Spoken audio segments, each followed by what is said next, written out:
Ok, bem-vindos novamente, continuamos aqui a falar sobre C# e o sistema de impressão e estamos nestes vídeos a falar de um modo muito mais específico e detalhado sobre a impressão de texto, ok? E neste vídeo vamos concentrar as nossas atenções na estrutura fonte. Como já vimos aqui, temos aqui font family, font style, font size, etc, etc. Eu vou aqui eliminar isto tudo para voltar aqui a este assustador conjunto de 13 overloads, ou isto é, 13 construtores diferentes. O font prototype nós não vamos utilizar e depois iremos ver porquê, mais à frente iremos ver porquê que podemos utilizar, ou em que circunstâncias poderemos utilizar. O que nós utilizamos foi este é, definimos aqui o tipo de letra, por exemplo, Arial, e depois o size. Neste caso definimos 12, por exemplo. Okay? E quando vamos executar, então, aqui o nosso código, temos aqui a letra com tamanho 12. Ora, tamanho 12. Bom, há aqui um problema. Se eu colocar uma vírgula aqui à frente, eu vou a determinada altura, circulando aqui nos meus overloads, encontrar o overload 5, que me diz Graphic Unit. Graphics Unit. O que é isto do Graphics Unit? Bom, existem várias unidades gráficas que podem ser consideradas no sistema de desenho GDI+. Entre elas os pixels, também os inches, ou as polegadas, etc.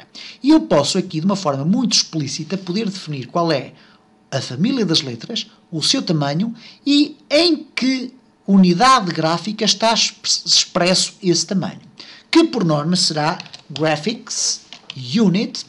Reparem, Graphics Unit. E agora, quando eu coloco o ponto, aparecem os diferentes tipos. Display, Document, Inch, polegada, milímetros, pixels, points ou world. Normalmente nós utilizamos o pixel. O pixel porque corresponde à resolução do nosso próprio monitor também.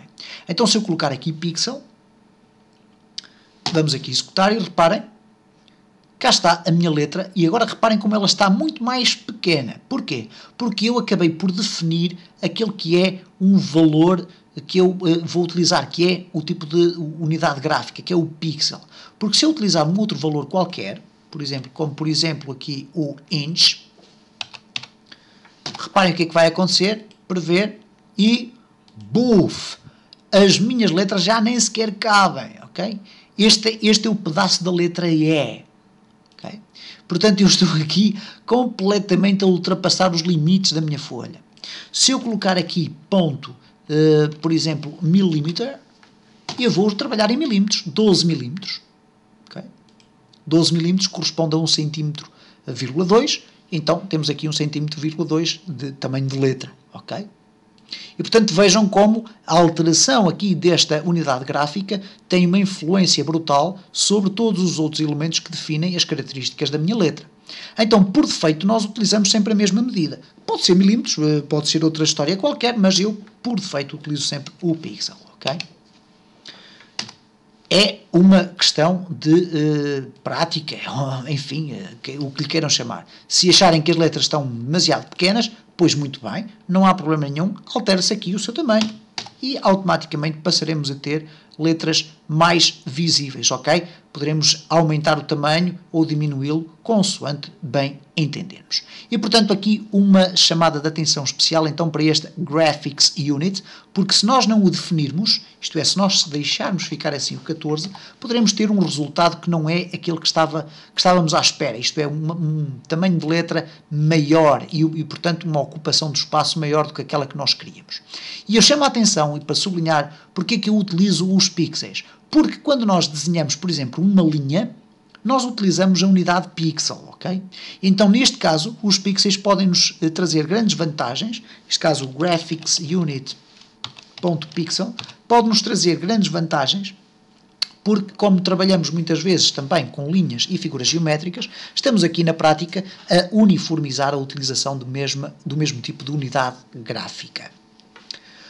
Posto isto, há aqui mais aspectos relacionados com os tipos de letra. E eu vou dar aqui um exemplo.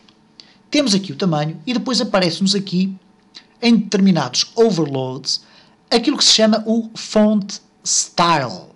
Ora, o font style, rapidamente perceberão o que é. Eu vou escrever aqui font style, é uma estrutura que nos oferece estas opções: bold, italic, regular, strikeout e underline.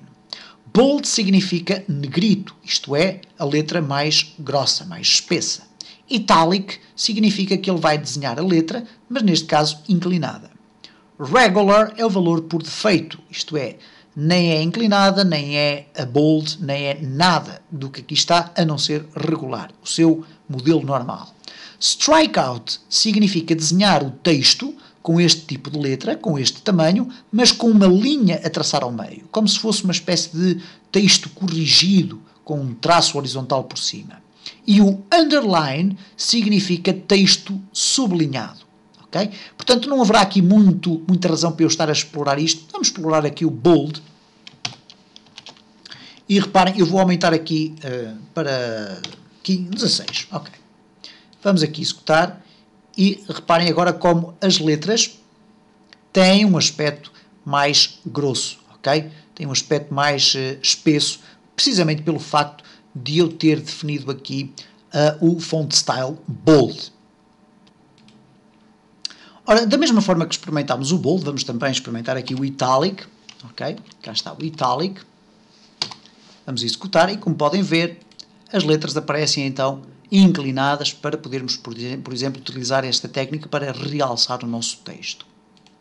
Há, no entanto, uma questão que se coloca que é a seguinte. Bom, realmente é interessante. Estão aqui as opções todas. Temos aqui o bold, temos o itálico, temos o regular, temos o strikeout e o underline. Mas e se eu quiser fazer bold e itálico? Bom, aqui temos um problema, porque será que nós temos aqui algum construtor que nos permita definir dois font styles como argumentos? Na realidade não temos. Ok? Na realidade não temos. Então a forma de resolver isto é muito simples. É simplesmente a seguinte. Font style, vamos imaginar que nós queremos escrever com o tipo de letra bold e itálico em simultâneo. Escrevemos font style .bold, ok? E agora, para podermos adicionar mais um font style, nós colocamos um espaço, colocamos esta barra vertical, okay, que está imediatamente aqui por baixo da tecla ESC, pressionando o Shift, e depois voltamos a escrever font style .italic. E depois, não esquecer, no final, nós podemos definir o graphics unit.pixel, ok? Muitas das vezes os programadores esquecem-se de definir esta opção e depois têm um resultado desagradável quando vão apresentar o seu texto. Mas tudo isto vai, claro, obviamente, da experimentação e da testagem do código.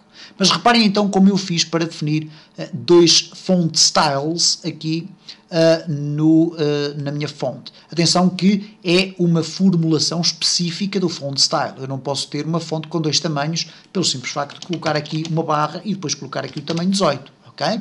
Portanto, nestas circunstâncias, eu utilizo esta barra só simplesmente nas estruturas font style. Okay? Então vamos aqui fazer a experiência, vamos executar, prever, e como podem ver, a letra vai estar com uma espessura maior e ao mesmo tempo e em simultâneo com a letra em itálico. E poderíamos continuar a adicionar aqui, por exemplo, font style.underline. Isto é, com um sublinhado.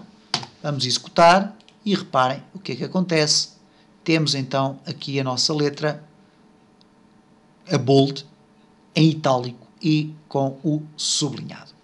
E desta feita vimos então neste vídeo aqui mais alguns detalhes sobre a fonte. Falta ainda vermos um outro detalhe que se prende com o string format, ok? Eu vou aqui apagar estes dados todos, ok? Não todos, se calhar. Vamos aqui apagar apenas a partir do tamanho. E reparem que eu tenho aqui o font style, graphics unit, font style, graphics unit, font style, graphics unit, etc, etc, etc. Vem por aqui fora. E depois eu vou ter aqui às páginas tantas o seguinte. Reparem, por exemplo, 12, font style.regular, ok, graphics unit.pixel, vírgula, e agora vamos aqui procurar aquilo que se designa pelo string format. Onde é que tu estás? Ok, esqueçam. String format, nós vamos falar sobre ele no próximo vídeo, mas na realidade ele não é definido na letra. É definido sim aqui no drawString. Como poderão ver, se eu agora colocar aqui, eu apareço aqui o string format. My mistake, peço desculpa pelo engano, eu estava a pensar noutra coisa, mas a realidade é esta. O string format, que é esta estrutura que nós iremos ver no próximo vídeo, vai aparecer aqui no drawString. E é isto que nos vai ocupar durante o próximo vídeo.